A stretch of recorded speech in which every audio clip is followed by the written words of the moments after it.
Trying. Maybe. Come on, just do it.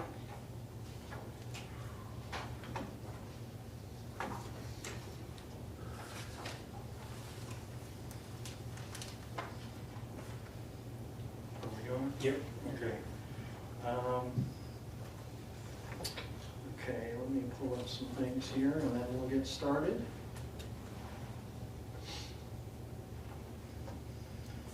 Okay. First thing we want to do is just, go ahead and call the meeting to order. It's 5:30. The first thing we do want to do is to review the meeting minutes of the last meeting. There is one correction I want to make to those meeting minutes. I was out of town on business. It indicated I was present. That is not correct. So that needs to be corrected. I will let Sarah know and we'll get it fixed. Good Are catch. there any other comments on the meeting minutes from July meeting? None here, and I would agree, the other John was here. Okay. Yes. So I'd make a motion to approve the minutes from last month. Okay. With second, okay. All in favor of approving the minutes with the correction that I was not attending, say aye. Aye. Okay, motion is approved. Next thing we want to go over is approval of 25.09 SFP re-subdivision of lots 14 and 15, block 12, town of Mills. Megan, I'll let you introduce the application to us with comments. Thank you, Mr. Chairman and Commissioners. Yes, this is case number 25.09 FSP. It's the re-subdivision of lots 14 and 15, block 12, in the original Town of Mills plat. The applicant is Eric Rice and his agent is Stephen Cowley with Heinz Surveying, and this is merely a lot combine, combining two existing lots into one 0.25 acre parcel to facilitate construction of a new accessory shop building, and the removal of the lot line is needed to comply with all of the required zoning setbacks. The address of the property, there's an existing home, is 410 Wasatch Avenue. It is zoned R2, 1 and 2 family dwelling district. There were just some minor cosmetic changes, adding a couple of utility easements, some language to the dedication statement, and some survey corrections. And with that, I would recommend the Planning Commission make a due pass recommendation on the final plat application. It doesn't look like the applicant is in the audience, but I can try to answer any questions if there are any.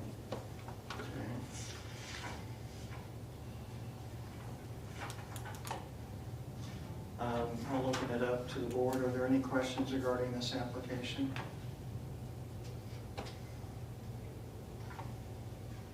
I do not have any. Okay. None from me, Chair. It was a pretty straightforward case. Yep. Seems like the request is within the right of use of what is zoned for that area. I have no questions or comments. Do I have a motion to move for this application of approval with comments from planning? I'll motion. Oh, before I do that, I have to open it up to the public for public comment. That's true. Is there any public comment? Okay, I'll open it up again for the board to make a motion. I'll motion. Okay, do I have a second? I'll second. Okay. All in favor with the motion to approve with the comments to be included from planning, say aye. Aye. Motion is approved. The next thing on the agenda would be the 25.10 FSP Ridgeway additional preliminary plat. And with that, I will open it up. Megan, if you could explain that application to us, please. Yes, Mr. Chairman and Commissioners, this is case number 25.01 PSP, the preliminary plat for the Ridge West addition. The applicant is Greenbrier Properties and their agent is Sean Gustafson with ECS Engineers. This is Lot 3 of Charter Heights in the Mountain Meadows addition. The property is on the west side of Robertson Road, just south of the newly constructed Wyoming Classical Academy. The proposed zoning is R1 Single Family Dwelling District, and you will be seeing that rezoning request ahead of or in conjunction with a final plat application. But it's currently exists as vacant grasslands. It is surrounded to the north, as I said, by the Classical Academy. To the south and west are larger agricultural parcels that are within the Natrona County jurisdiction, and to the east is Robertson Hills subdivision. A little background, the applicant has submitted a preliminary plat to subdivide approximately 27 acres into an 86-lot residential subdivision. The purpose of the preliminary plat is to determine the general layout of the subdivision, the adequacy of public facilities needed to serve the intended development, and the overall compliance of the land division with applicable requirements of the LDRs. Preliminary plats are required for proposed subdivisions with 10 or more lots. As I stated, the rezoning is forthcoming pending the filing of the plat for proposed Charter Heights, as well as a final plat for the proposed Ridge West addition being reviewed tonight. The property is currently zoned UA Urban Agriculture and is proposed to be rezoned to R1. The subject property is identified in the city 2017 master plan as low estate density residential, and this is generally in line with the future land use map. The preliminary plat considerations with this case, a lot of them are for discussion by the commission and with the applicant as the design of the subdivision progresses. And with that, the first one is to discuss the legal description. We're kind of in between plats right now, and that can be taken care of. It's currently Lot 2A Mountain Meadows number 2. Charter Heights, which you all reviewed last month, is waiting to be recorded, and this parcel is involved with that plat. Some changes to the certificate of dedication. Access is up for discussion. We need to ensure that access to lots 1 and 2 of the Charter Heights plat is maintained with this plat, and perhaps have a discussion about secondary access from this subdivision to Poison Spider Lane if possible.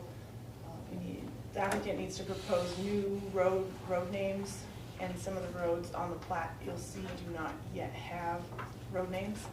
So we'll work with the applicant on those.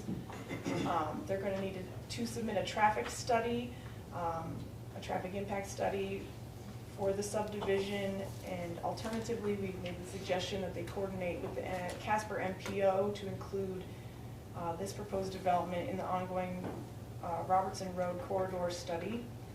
We need to see a preliminary drainage study, preliminary plans or a general narrative for all of the proposed infrastructure and distribution and collection facilities. This will be our first case with the fee in lieu of park dedication, which would be $150 per single family residence, which would make for a $12,900 parkland fee that would be payable at time of final plat. Staff also recommends the Planning Commission discuss any need for open space or pathways or trails. We need more information about proposed Tract A and the mailbox tract and proposed ownership or initial HOA documents. Provide site plans showing buildable areas for lots 23, 37, and 44. And then some general GIS surveying comments and some cosmetic revisions to the plat.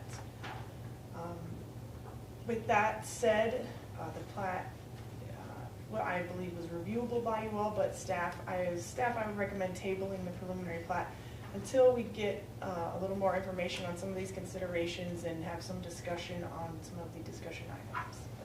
And I know Mr. Gustafson is in the audience, and I can answer any questions as well. I'll open it up for the board for questions. I have a question.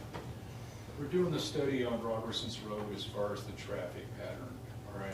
And I'm going to guess with all the extra growth that is in that area, that Robertson Road is going to expand, all right? The map that we have right now, does that take that into consideration if there's more than a couple lanes that are widened out? Will that change this map dramatically, or no? Robertson Road is an 80-foot wide right-of-way. Of course, the pavement isn't 80 feet wide. I guess I don't have enough information to tell you right now if they would need to acquire any additional right-of-way. If they were to expand Robertson Road, I would note that on the east side of Robertson Road is still vacant property, some of which is owned by the city of Mills, and could be utilized for additional right-of-way. Have we received any information yet from that preliminary study? For the Robertson study? Yes. No, we have not. I know that they have been made aware of this proposed development, but I do not know the status of the study. So that's a joint effort with Mills and Casper. The MPO, correct. So they were looking at expanding the width, putting extra lanes in for turns. Mhm. So that, I'm assuming that would mean that we'd be widening it out. And then if we're gonna have the increased traffic pattern, the studies they had were not accurate. They didn't have our new school that was opening up actually factored in. They thought it was already open, so that wasn't correct. So the numbers that they were using as their data points were not gonna be accurate.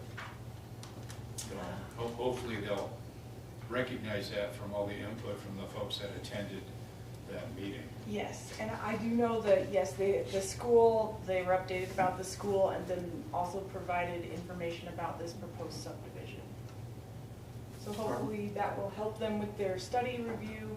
As far as acquiring additional right-of-way to widen Robertson Road, I don't think I can answer that one. That would probably impact everything we're looking at, right? If all of a sudden we decided that, wow, they needed another couple lanes, any easements that are there will get pushed back, correct? Or how does that work? If they were going to widen Robertson Road and they needed additional right-of-way, they would have to purchase it from the landowners. Okay, because right now there's space to do all that widening prior to building more tracks. There would also be an adjustment to a utility easement that runs along Robertson Road too, that I'm seeing. Yeah, it's the main power line runs right along the west side. Mr. And I'm Gustafson? assuming you can confirm, or Sean can confirm, that currently the property is shown to accommodate the current 80-foot right-of-way, correct? Correct. So any changes to that would push everything back? Would that be accurate? No, I can address that actually. I was gonna say, you're an engineer. Let's have the engineer help us with traffic and right-of-way acquisition and Too, they'd such. have to readjust the power lines. That could be complicated, Expensive. expensive, very expensive. I would say impossible, but good evening. Sean Gustafson, ECS Engineers. I don't think he's Megan, turned it off. first off, I assume I'll get a copy of those comments. and- Is your mic on, His Sean? mic is not on, I don't believe. It says it's green, maybe I'm just not talking about it. Oh, okay, there we go. Is that a little better? A little better. Okay. Yes, Because did I send you the some of whole- those I'm certainly not aware of at this point in time, but I will do my best to address things as Okay. we go along here. Okay. The 80-foot right-of-way. An 80-foot right-of-way is very much adequate for a collector street, a 4-lane road with a center turn lane, if necessary. Each lane being 12 feet wide, so 12, 24, 48, 60 feet would be the asphalt width if all of that went into place, leaving 20 feet of excess right-of-way, if you will. Okay, so even if we had to have 2 lanes on either side of the direction flow of traffic and a center lane, we have it with 80, obviously. Exactly, yes. With the So- turn lane, because I think that's what. Now, I big can piece do a was, turn the lane, turn lanes. yes. Right, and so that would, is a right-of-way, I'm trying to remember, does that include the curb and gutter, or, I believe it does, Yes. correct? Yes. And the sidewalk? And the Oh, sign. Yes. Or is there a There's no public Most sidewalk? often the side, Yeah, I know there's no sidewalk now, but it would Right. include that. Yes. Okay. Yep. Yep, no, 80-foot right-of-way is adequate for a lot, so. Okay. The, on the traffic, I know there was a traffic study done for the school, and it identified, if I'm remembering right, and this is a couple of years, but if I'm remembering right, it identified the possibility of a traffic light at Spider Lane, Poison Spider Road, and Robertson Road at full build-out of the school. What's going into, well, honestly, I think their delivery is Monday, if I'm thinking correctly. Is that right, Kevin? I think so. Yeah. There is a turn lane there already. There is a turn lane Turn built left. in it, that was built with it. So, yes, but the rest of that will be put in with the school. This is phase one, which is elementary level. So, that was what already recommended with the previous traffic study. As far as this particular subdivision goes, an 84 lot subdivision, I believe the AADT per day is in the neighborhood of, I'm going to say 2.4 trips per day for an average daily traffic. The peak hour can generally be categorized as 10% of that. So 84 lots times 2.4 takes us much below the normal threshold that you would use for a traffic study at 75, or at least has been used in the past. I won't say that's normal, because as traffic gets more, we think about traffic more. So as far as residential subdivisions are fairly nice on traffic. They spread things out a little bit, and the real bad ones are coffee shops at 7 to 9 in the morning. So the access to lots 1 and 2 of the charter edition. We do have access shown in this plat. What the access we're showing is an emergency slash alleyway type access. They're 20 feet wide at this point in time. I know Mr. Bryson and I had a discussion about 60-foot right-of-ways last time for access, but that wouldn't allow the platting of 50-foot right-of-ways in a subdivision. These accesses are not meant to be city streets. They are meant to be emergency type or pedestrian accesses. The 2 lots providing access will belong to the charter school, so their access basically becomes tied with the 10-acre lot that's right along Spider Lane they are building right now. So it does meet the requirement for legal access for those lots. And yes, we're in that transition phase here as that Charter Heights plat is being recorded. I think the zoning out there is urban residential. No, it's urban ag. It's urban ag, and we are going to rezone this area as an R1 residential estates. Is where that application is actually in. So it's kind of all running together here. So, what else can I clarify about the plat? There is a mailbox there that is still up in the air right now. The first blush with the post office, they came back and said, no, you have to get your mail at the Mills Post Office. I understand the Mills Post Office is full, so I'm not sure. Lisa has been fighting with that. Lisa Pierce has been fighting with that. I would actually help her fight that. Now, is this Ridge West project, is this phase 1? Are there going to be multiple phases on this, as far as you know, or is this it? This is it. This is the plan to build all 84 lots in one. One big swoop, and we're not going to have a second and a third? Correct. And this is, at least on this side of the road, I am aware of some things that may be happening on the east side of the road, a little farther down. One of them's in Casper's Grove area. So, but there are things happening, right. But this is the last thing over here that I know. Which is nice to know, though, when you start to do all the planning of the roads. Yes. All right. we build a beautiful tract, you know, and then have it to the point where it's unpleasant for folks to live there because of the traffic patterns. Right. It's nice that we're gonna have a light coming in and all that, but if your roads aren't wide enough, it'll affect everything that you're doing, you know, Right. it'll have a negative effect, obviously. Well, that was one of the other things too, is there was a mention there of access to Poison Spider Lane. That is really not desired at this point in time. We would rather have our access out to Robertson Road and not into the residential neighborhood. So we do have two accesses meeting that standard to Robertson Road in this.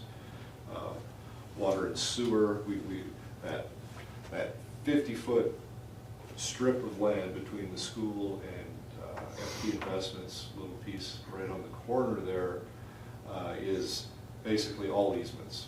There's a water line in it currently. There's an irrigation, Casperell Cove Irrigation District line in there and so on. And that's really what it was trying to be meant for, was that. Now it does belong to the school at this point in time. And there has been some discussion of changing the school's access to be out over the top of that, to line up with the access across the street. I honestly don't know how far that has gone with the school developer at this point. Now, are there any gas lines that are running up and down Robertson's Road? Robertson Road, no. There is a gas line that cuts through. Poison Spider. The Poison Spider, there is. There are 3 oil and gas lines running. There's about 80 feet of right-of-way that is, or I shouldn't say right-of-way, I should say easement, that is taken up in front of the school with those gas lines. So everything has to be designed around those. And the same way with, in this one, there's the western feed for Black Hills Energy for the gas to the city of Casper Mills, cuts diagonally through this subdivision, and so we are accommodating that by kind of running a road near there, over there, and leaving enough room adjacent to it. I've been working with Randy Fisher of Black Hills Energy to make sure we're not encroaching upon each other with water and sewer lines, which is a difficult thing in a diagonal easement like that. The mention of the power lines, changing those would be extremely difficult. We're basically showing those as part of the backyards of the lots that are along Robertson Road, and nothing can be done within them. You can fence, you can do fencing, you can do some sort of sheds, skid-mounted sheds, things like that can be new, but no permanent structures can be in there. So, and I would say that trying to move, narrow, or modify any of those easements would take an act of Congress, which is The existing track that's right there by the school, there's an easement. Do you have to have that where you're at? Where you have access for the utility companies to come in through the gates? Yeah, that's the reason there's a gate starting from Poison Spider all the way up, because they have that, I think it's a 50 or 60 foot wide easement. It'll be the same here, and that's actually one of the questions that I could share, is when we get to like lot 51 down to 44, I was trying to do the rough math, and I think it is still possible, but by the time we can't build an easement, we gotta have our setback. I think we're just, a smaller house will fit, even though it's a big lot. And then the problem is, yeah, I just wanted to make sure we verified that we can still get a structure in, albeit it's going to be probably a smaller structure. Yeah, you're absolutely correct. There's a couple of lots in there that are difficult for homes, and it's all based on how the easements run and so on. We have, that's one of the main concerns of Lisa Burridge as we go through that, is because the lot means nothing to her unless we can put a house on it. So we are making sure that we can fit one of her floor plans on that and not have it, a 5x5 shack or something like that. So we're, I shouldn't say 5x5, not have a tiny house. Let's go that way. So, but there are floor plans that will fit on 160 that. feet deep, so that's at least 80 feet deep. Chair, probably got, some of them we covered, I probably got 10 questions or so. Okay. You wanna, I can go second after. Sure, people well, I have just time. want to ask you a quick question. So when I look at the preliminary plat shown on the application, and then I look at this final plat, where does that piece on the west side, I'm assuming lot 1 and 2 of Charter Heights, that belongs all to Wyoming Academy, right? Classical Academy? That is being conveyed right now, yes. Okay. So, where does, I see an extra rectangular jog out to the very southwest bottom left-hand corner in the application on the colored view of the zoning preliminary plat page. Where is that in relationship to this plat that we're looking at? Can I ask you to show me? Just to make sure we're talking about the same thing. So, He's talking about how. it so looks basically like- right here, Piece down there. Oh. this very piece bottom right piece. here. So where would that be located? That's this piece right here. Okay, well, there seems to be one more jog in the configuration. There's 3 jogs and There's, this one only has Unless I one, can 2. aerial view around. So this is the upper part, this is that, and then this comes down, and then there's, so can I borrow yours again, Robert? So essentially, when I look at your plat, the top is up here, Oh. then there's this, and then all of a sudden there's this one down here. This doesn't quite match the lines of lots 1 and lots 2. So Okay. this is reconfigured. You're more like, So this has to change up here then to make this more yeah, realistic. this is. Because this looks shallower than what that is being shown proportionally from what I'm looking here. Yes, this was probably produced before the Charter Heights plat carved up this area, the 10 acres out of this area. Okay, so when we get the resubmitted application, that'll be, actually, that's what it will be. Okay. Yeah, I didn't Oh, do that's- this. Okay. so- Yeah, if the city's grabbing one up to Oh, okay. And then I had another question. How are we accessing Lot 2 of Charter Heights if that were to be subdivided? Because is it from the 40-foot access that we have between Lot 2 and 3? Yeah, it would be a 20-foot actually. but- Or, I'm sorry, 20 That- foot, yes. That would be, if that were to be standalone, but that will become part of the school's property, that is part of the school's property. Okay. So it becomes contiguous with the school's property. Okay. And that's where their access would come from. And I did check that out with the title guy to make sure that was right. Okay. I guess the only other question I have, there appears to be a 30-foot wide easement that runs between lot 24 and 28, and it goes through and subdivides 74, 75, 76, 77, and then bends 90 degrees and separates 30 and 31. What exactly is that? That's the Casper Alcova Irrigation District. They've got a pipeline in there. That used to be an open ditch that cut down through the whole site, and that one was put together when the Platteview Estates were put together. That was piped underground and put in that pattern to meet a thought of what the platting would be at that time. And Okay. that's like changed 6 times since then, so. So the concern again would probably be, if we were to take side yard easements, unless that's a 0 lot line, which I guess maybe you can confirm with me or Kevin. Lot 24, 29 would really be very narrow in width.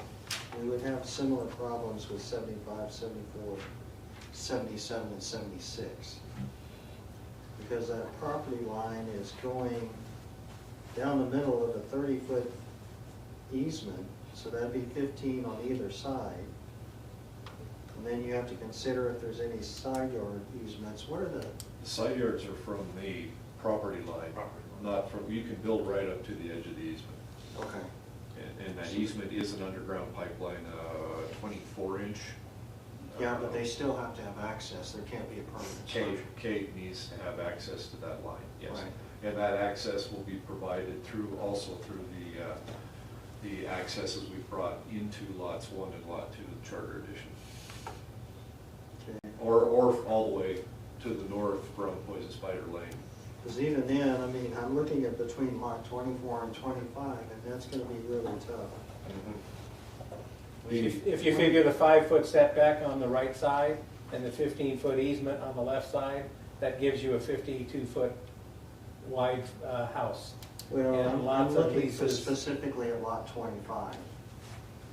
That's pretty tough, but it's a pie-shaped piece of parcel. Lot 20. That's gonna be pretty difficult.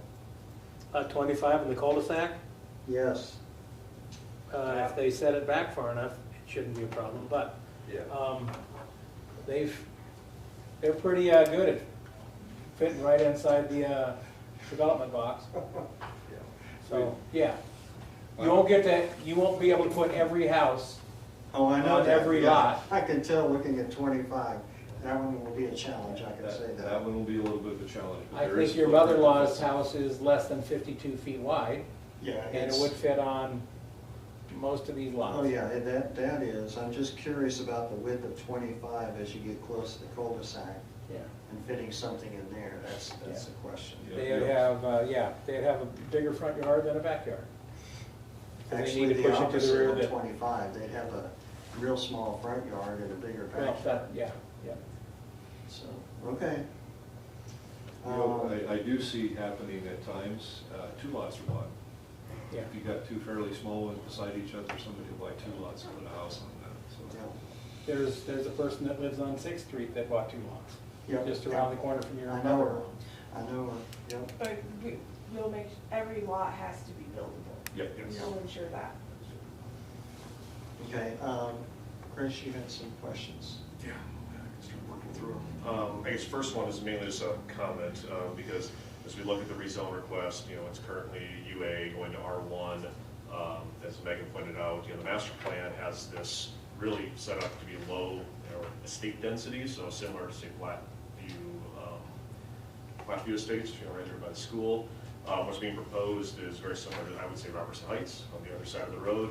I don't have a problem with that. I actually agree that this is, I think, within the spirit of what the city is trying to grow and trying to add more affordable housing.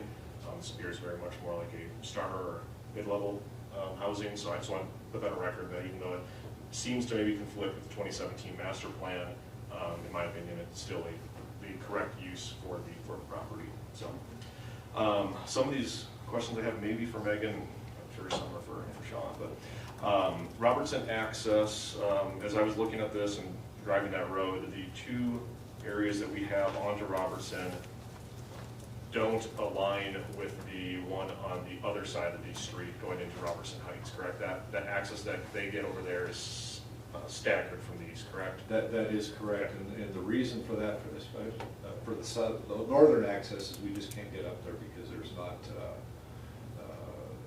Lisa does not own those lots, does not own that lot. The one to the south, there is a large, I don't know what you would call it, a large cluster of gas valves and things like that would sit right there. And so we avoided that, but we avoided it with the distance that felt, that meets as far as the AASHTO design guidelines, meets that. So. Yeah, no, I think if that's correct, and that's done correctly, if you want to stagger where people are coming in with only the one turn lane, et cetera. So, Megan, I think this is maybe a question for you, or maybe just the city in general. So, that's out of town. We just have the one gravity-fed water tower north of there, and of course, my purview on the board here is I'm not sure how much capacity, and as we continue to add more, will that have an detrimental increase to pressure, or is there plenty of capacity? What are we adding when we add 86 taps to the water infrastructure on that side of town? Like a percentage, 100% means we've maxed out the capabilities of what equipment we have now. Or are we at 70%, 80%, less? Do we have to? I do not have that information, but for the next time you review this, I'll make sure a city engineer or public works official is here to tell you about it. Okay. I can tell you that based upon the studies that we've done in Robertson Hills and for the school district, there's adequate water supply for this subdivision. Do you have any idea what percentages or? Mostly what we deal with is fire flow.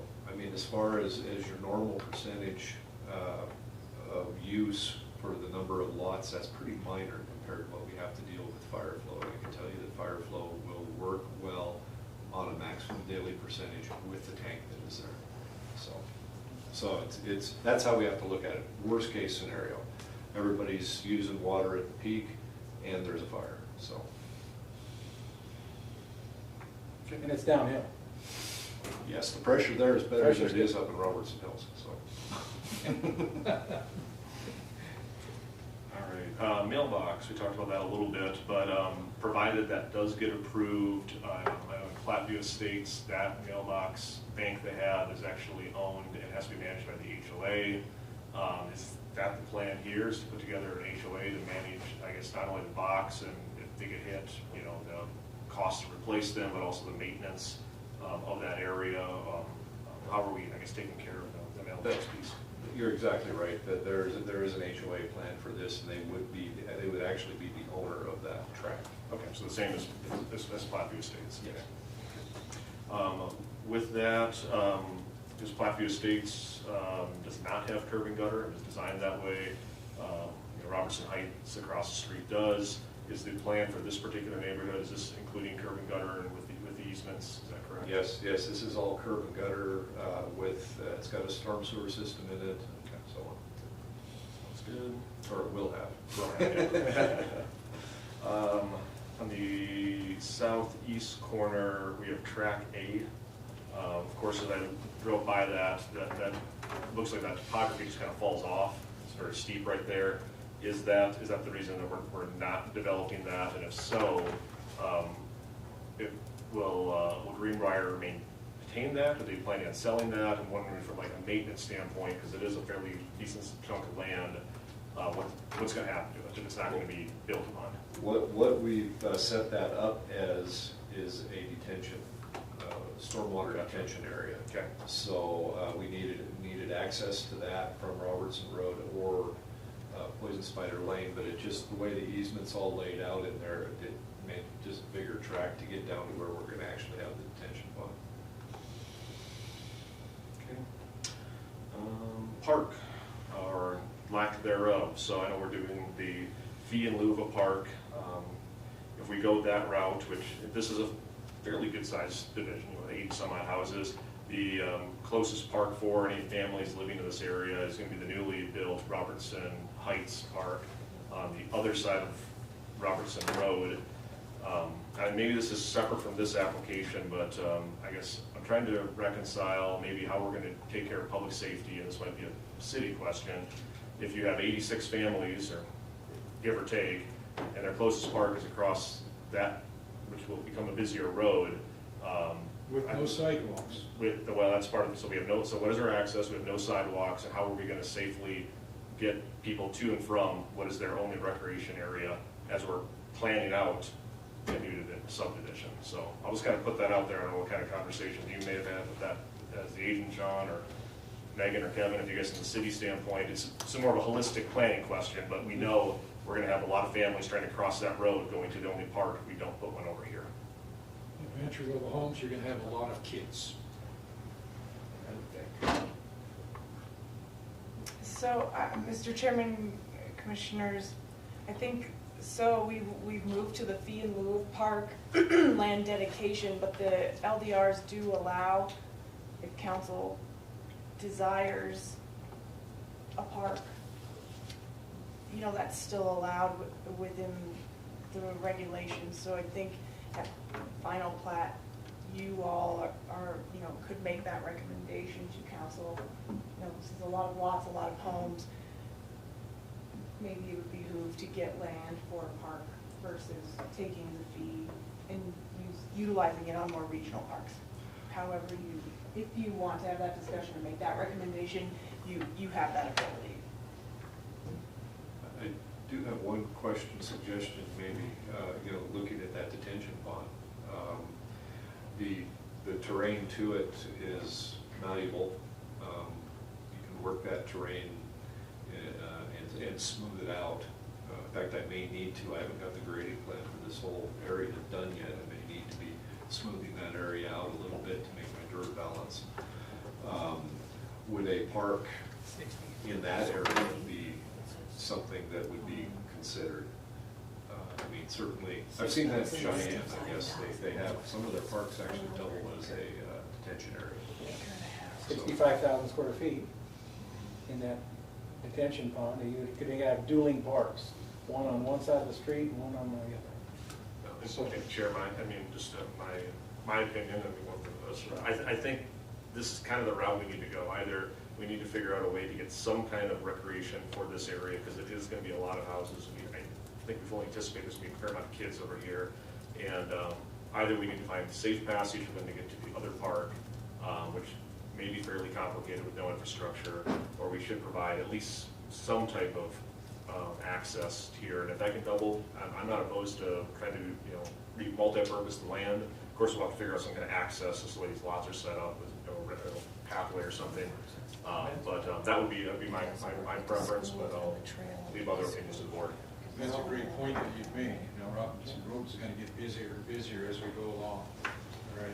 And you're gonna have all those young kids that are gonna be living on that track. Maybe not so much our track where we live, but that track is gonna be entry level.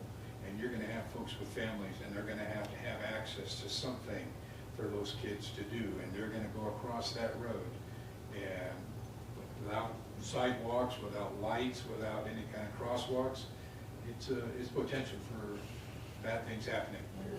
I guess my question, I know it's always important for developers to try to, economize and maximize their profit off the development. But how do you think Lisa Burge would respond to maybe looking at lot 43 as a way to giving that one lot up to accommodate sort of like a recreational area per se? Unless we want to keep it further away from Robinson Road, that would give you access into that track A that really is isolated from the neighborhood. Or, Mr. Chairman, too, Kevin and I were looking at if there's a way for the applicant to work with the school or possibly a pathway, because there'll be a playground at the school too. That is certainly another option. I mean, I think that would be a great idea. Perhaps maybe there is a way we can accommodate part of the, the bottom part of lot 1, lot 1 of Charter Heights would be a possibility. Or maybe the very east end of lot 2, but the only thing again, is you've got to make sure you have access to lot 2. One of the foremen from the work crew is specifically moving here from Gillette, so his children can attend that school. So you mentioned 86 homes coming in. A lot of those might be going to that very school. Yep. It'd be almost like a neighborhood school again. Yes. I guess that would be the only question, can there be communication between, didn't Lisa Burge, She sold, didn't she give that land over to Wyoming Classical Academy to begin with? I believe that's the intent. The transaction hasn't gone through yet. Okay, Because maybe there can be some communication to ask if she'd be willing to look at a possibility to see if she and Wyoming Classical Academy can look at possibly lot 1 or lot 2. Probably lot 1 makes a lot more sense because there's more wiggle room as far as accessibility to get to that park versus the accessibility to lot 2. But maybe there can be communication of maybe looking at possibly deeding the southern part of lot 1 as a park to accommodate this neighborhood. I think, Mr. Chairman and Commissioners, I think that's all very good direction, or to give Mr. Gustafson and his client, because that's really what we're here for tonight, right? Is to give them some direction on how to mold this to fit better with what the city wants in terms of the regulations and master plan. The other question I have is, I know there's been some hiccups and some challenges on a bike path that connects the entire city. Do we still have part of that path connecting over to Wyoming Classical Academy, or does anybody know? I don't think it was ever planned to go that. I know it was following the high power utility lines through, you know, from Pendle all the way throughout, but I just don't know where that ends. That hasn't fallen off the end of the world yet, but it's still being discussed, and Okay, the build-up and the stabilization of the riverfront right here. right, So that is all still in a plan. okay, It's on some people's back burners, but it's still on a burner. okay. I mean, essentially, they would just be able to access by going up north. Yeah, there's a plan to have it access all the way, you mentioned the Wappa Power Line, to go from the Wappa Power Line, jump up to Poison Spider, jump back down behind all the houses on a majority of Poison Spider, connect up into that very park that was brought up earlier Right, on the east side of the Robertson Road. right, okay, So, yeah, that's still very much a possibility. okay. I could add one thing on number of lots. I mean, it looks like there's a lot of lots there, but when you consider the amount of cost per lot of infrastructure, and infrastructure I just saw again here in the last 3 months has taken another 20% overall average jump.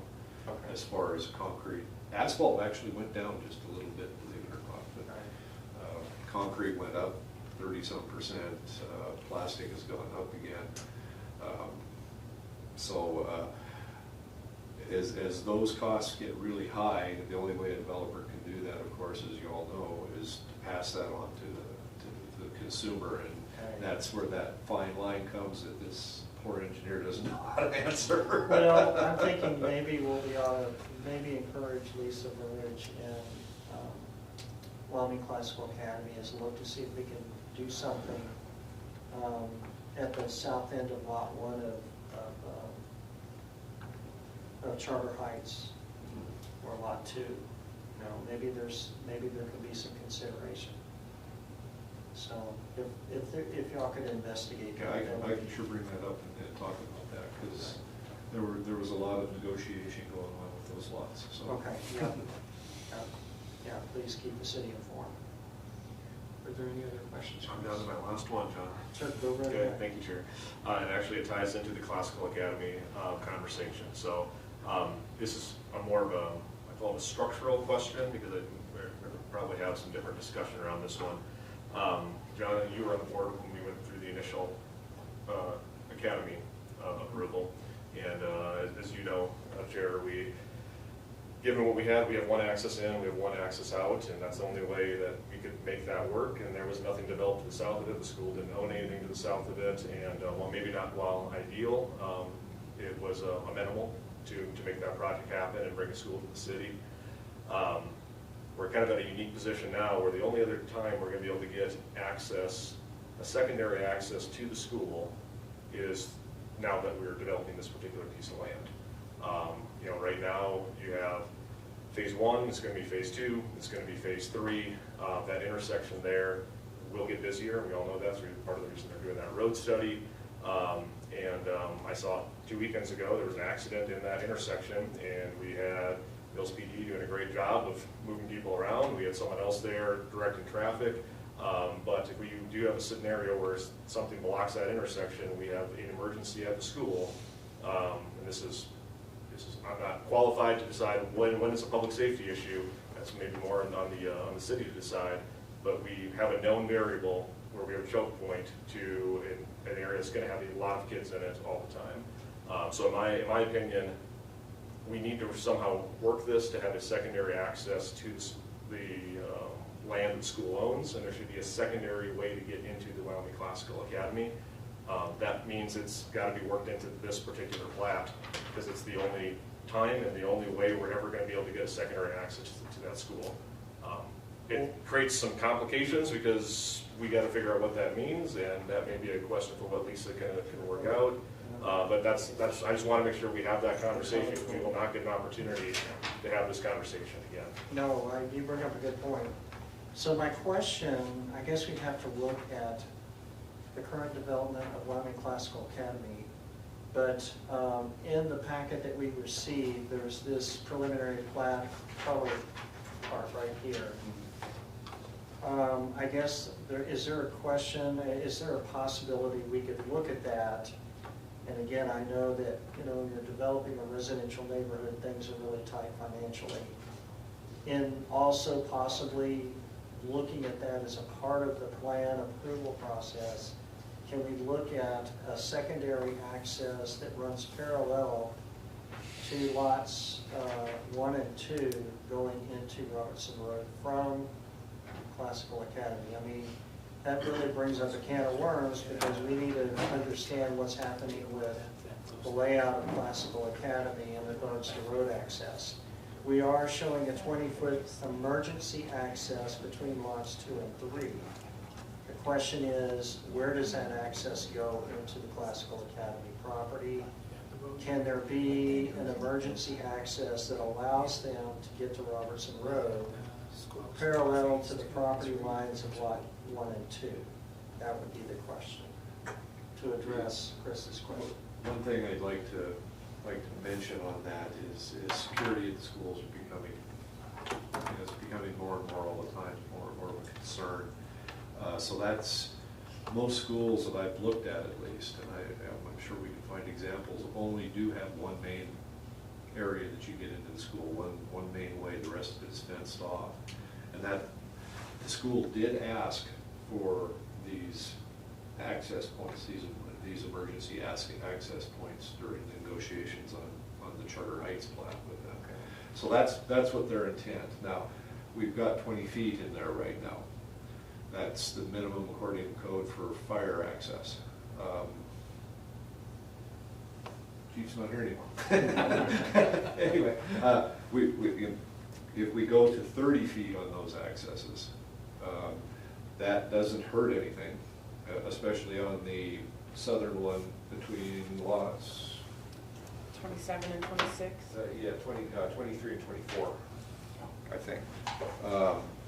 That doesn't hurt anything. That's right over the top of the Cade easement, and that is then at 27 feet, that meets all fire road codes that I know of within the NAFTA code. Not necessarily a built access that looks like a road. I don't think that would be desirable, or that may not be desirable for the school.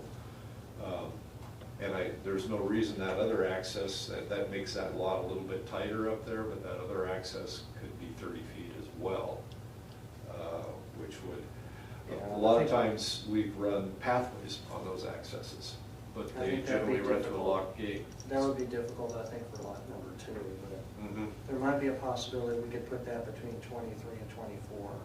It very, very easily could put a 30-foot access in there. If the Robertson Road study decides that it's gonna really widen it out, at what point will it affect what you're doing? If they decide 2 lanes, and then turn lanes, so that means 5 lanes that are there versus what we have now? 5 lanes, curb and gutter and walk, You can still do- fits in that 80-foot right-of-way that's there. Okay. So if we went to a divided interstate section, then I'd start to worry about it. Right, I don't know if we're gonna ever get to that point. Or, I mean, just think, for example, the intersection of Second and Center, not Second and Center, excuse me, Second and Wyoming Boulevard on the east end of Casper. Right offhand, I can't tell you how many lanes are in there, but that is the busiest intersection in the state. So we're a long ways from getting to something that needs that kind of capacity, so. Megan, are we planning on putting sidewalks by the school at all? Down Along- Robertson Road? Down Robertson Road Down Poison Spider or Lane? down Poison Fire Lane? No. Poison Spider, yes. Robertson, no? I don't think, Or neither one? no on either No, one. no? If I the- mentioned a couple weeks ago to someone that lives in Flatview Estates, if we could access at the end of Poison Spider Lane onto 257. That's not, But, yeah, I was shot down at that that's one. not gonna But happen. I know it's gonna be expensive, but you're gonna have all those new homes with young children that are gonna be Yeah. walking down the middle of the street pretty much. Heading over Not if that there's window. not if, there's a big drop-off lane. Most of the kids that don't live in that area are gonna be taken to school by Yeah, their I'm parents. figuring out this right here. Yeah. The kids are gonna be trying to go Well, across the road. not if there's not if they create a pathway between 2 and 3, or, 2 and 3 along right next to their Yeah. playgrounds. Yeah, I think that would be. I don't think any of those kids are gonna walk along Robertson Road. Right. All right. How about going across the street to the park? Well, like Chris mentioned, you guys say, we wanna see a park, we wanna see safety across the way, and we would like to see a secondary road. Okay. Tell them that's what the board is suggesting, and let them, the smart guys, figure it out. It either happens or it doesn't. There's the And like smart guy Megan has right there. mentioned, that's your job. Yeah. You've set 2 flags down. See, I envision those 2 access points to be, there's some at Park School where you can't drive through, but you can walk through a kind of mazed gate, if you will, into the school lot. Then kids go by and use those playground pieces of equipment all the time, and the school does have playground equipment up there above Lot 2, so there is access, there will be access to that at that point, so, because I guess you look at the school grounds as pseudo-public, but you want them secure, so. Maybe that's why, again, and I would encourage maybe that Lisa Burge and Wyoming Classical Academy talk about possibly, looking at, part of that may be difficult because I know the academy may be phasing expansion of the school, so I don't know what that looks like. But if there's a way that they can accommodate the bottom to south end of Lot 1 or Lot 2, or probably more like Lot 1, where there's either one to whatever works out with their phasing of Wyoming Classical Academy. Maybe it's the very east side of Lot 2, I don't know. If there's a way that there can be something presented to P&Z of what that coordination effort would be to accommodate a park for this neighborhood, that would be great. And I do believe that is possible. The initial ask of the school was to buy 6 acres. Lisa decided she wanted to have 10 acres. She actually is donating that tract to them, that extra 4-acre tract. That's why they're separate. Otherwise, we'd have done them all as one. Now, so if you could just communicate with Lisa Burge to see if that could be accommodated. Yeah, make sure it can. Chris? No, I think that addresses, I may be the only one here that feels this way, but I think the emergency piece is one thing. I also I just do wonder if should we have a secondary access point, period, to get into that school, which is different than an emergency access, but should there be a secondary artery, for people to actually drive into the school? I think that's where I'm at. I think what we're talking about here does solve the public safety issue. I'm not going to disagree with that. So kind of the other conversation is should there be 2 access points? That's a great And point. those are 2 different conversations, right? Well, you've got the growth of what they think the academy is going to be, and there's going to be a stadium, so you're going to have other schools with buses coming in to drop kids off to do the different sporting events. So this is the only time we actually have an opportunity to try to lay everything out for the future. Otherwise, you're just going to be playing, I wish we would have, and Right. didn't do it. The only concern is, and maybe again, this just, Sean, something you can ask Lisa Burge as she negotiates the final resolution between Wyoming Classical Academy, because the problem is, we make approval for Wyoming Classical Academy, it's very difficult for us to go back and ask them to do something else. If there's some negotiation of where we can get an emergency access or a relief point if something bottles up Poison Spider Lane, is there something that they have that can be an emergency egress? through, you know, like going out on the east side of the parcel of Wyoming Classical Academy, that in that access is parallel to lot 1 and 2. I don't know the answer to that because Wyoming Classical Academy may have a phasing plan that conflicts with that request. And I don't necessarily want to throw something out where we've already approved something as a board. It creates more of a conflict, but if you could look and see if there's something that can be looked at that to address that concern, that would be great. I know that goes beyond the actual limits of the meets and bounds of this subdivision, but it's something to consider. And I've seen several concepts, so I can't tell you what concept they're going to choose. Every time we talk about something on the site, how it's going to tie into the next site, I see a different concept out of the architect. So I don't, I'm not sure how they're planning that. There was a baseball field there at one time. There was the football field and a baseball field. There was a football field laying east and west, what I told them was wrong. It's got to be north and south. You know, I mean, there's been a lot of different concepts. And this is going to, I mean, Wyoming Classical Academy, from my understanding, will be eventually, is it a 6 through 12 or a K through 12? K through 12. K through 12. Okay. So, yeah, they'll eventually have potentially a football team. And they envision building the, as their student population matures into the next grade, that's it, as they envision building up Okay. their next phases, if you will. So, yeah, if there could be some communication, and then if you could relay that to Megan before the next submittal, because it sounds like, unless the board disagrees with me, it sounds like we're gonna table this until we can resolve some of these multiple questions. And then maybe when it comes back to us, we'll have some of those answers, correct? Megan? Yes. Yes, you will.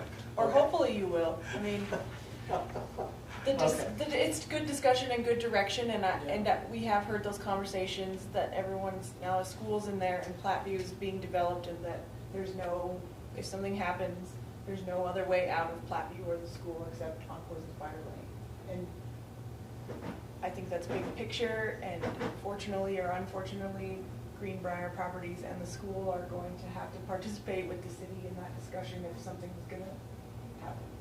Okay. Chris, any more questions? My notepad's out of space, so other questions for the night chair. Okay, all right. Good thing your computer's down. Any questions from Laura or Robin? No, the Robinson Road was a concern that I had as well, just because of traffic there, plus the traffic that comes from surrounding towns that take that same access to go from point A to point B. But I feel we're gonna address that anyways. Okay. Robertson Road was originally imagined as the West Belt Loop around Casper when it came in. That kind of went away. Do you foresee conversation, though, with the folks that were doing the study for Robertson Road? Do you get involved in that at all? I generally don't, but Lisa should, because she's a large landowner in that area. So through that aspect, I may. So I didn't see her at that meeting. Did you? I also wasn't there for the entire open house, so I didn't, but it was, to be fair, I was only there for about 20 minutes of it. is this an NPO sponsored study? Yeah, that's yes, the going on? NPO is spearheading it. Well, let's go grab this and say what's going on. Yeah. And It was interesting. Okay, so Robin, any more No, questions? And I did, Sean, I did forward this to Beth, Okay. and I think Mike talked to her too, but To Lisa? and Oh. Beth at the NPO. Okay, okay. Oh, good. Oh, I'm sorry. Okay, good. I guess Liz oversees the NPO too, but yeah, Beth would be the number one contact to start with at the NPO. Okay. Are there any more questions or comments that y'all have? I'd open up to the public, but nobody's here. So are there any more questions, Megan, or comments? I don't think so. Once we get the rezoning going in the final plat, then the signs will go up on the property and the public will be, hey, there's a meeting happening. So I think having these preliminary plat discussions is a good step in the right direction. Okay. And Megan, if you have those comments, I'd sure love to Yeah, have and them. they were in that packet I sent you guys on Tuesday. I sent you and Steve a packet. Okay, I missed that apparently. We'll make sure you get it. I'll send it Okay. again. I know Steve got it because he sent that revised plat this morning, so. Yeah, yeah, Steve showed me. his And that's where he revisions. got all the Yeah. comments. Okay, Now, he didn't share those with me, and I apparently ignored it, so. Say it himself. Chair, I guess I'd make a motion to have table the preliminary plat until we have additional planning considerations are submitted. I would agree. Do I have a second? I'll second. Okay, for approval to table, I'll say aye. Aye. I, Okay, that has been tabled. Thank you, Sean. Thank you.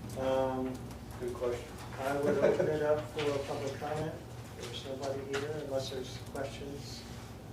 There's not, there's one more additional business item I need to take care of to publicly announce. So, number one, I've had communication with Mayor Juarez the last couple of days.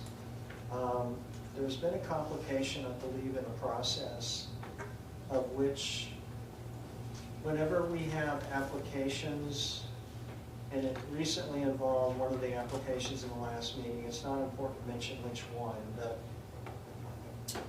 I think there has to be a change to how we need to get the meeting minutes out.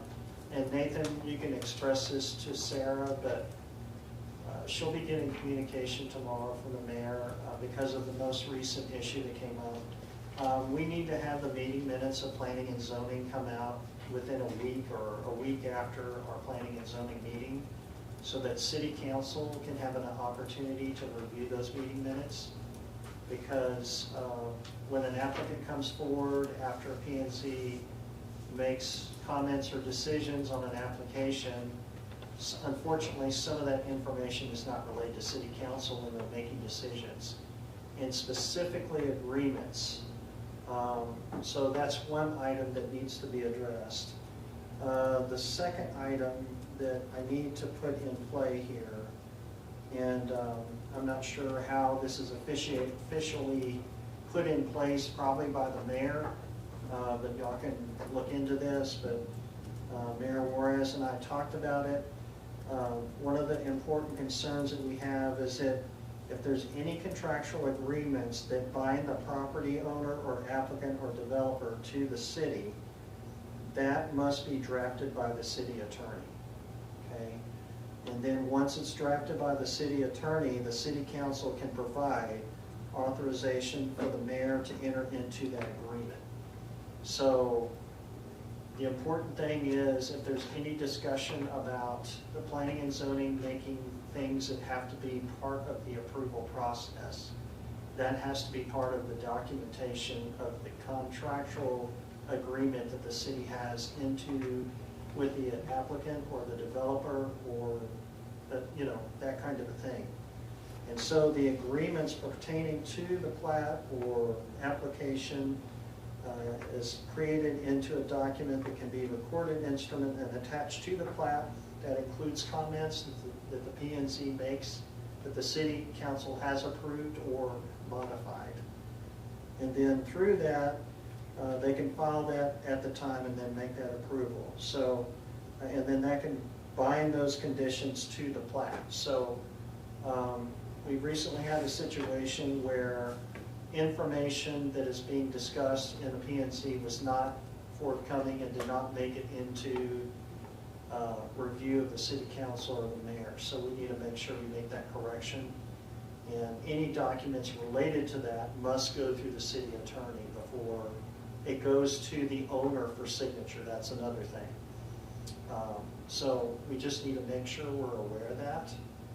And Megan, if you can make sure that's part of our P&Z notes. Okay? Will do, Mr. Chair.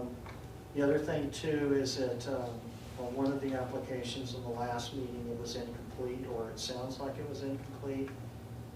How are we doing on doing sort of a preliminary check to make sure an application is complete before it reaches P&Z? That's a question for you, Megan. I think we're doing better. I'd say that is a question for you all too. And Okay, And is there enough information provided for you to have a review and or give comments? okay.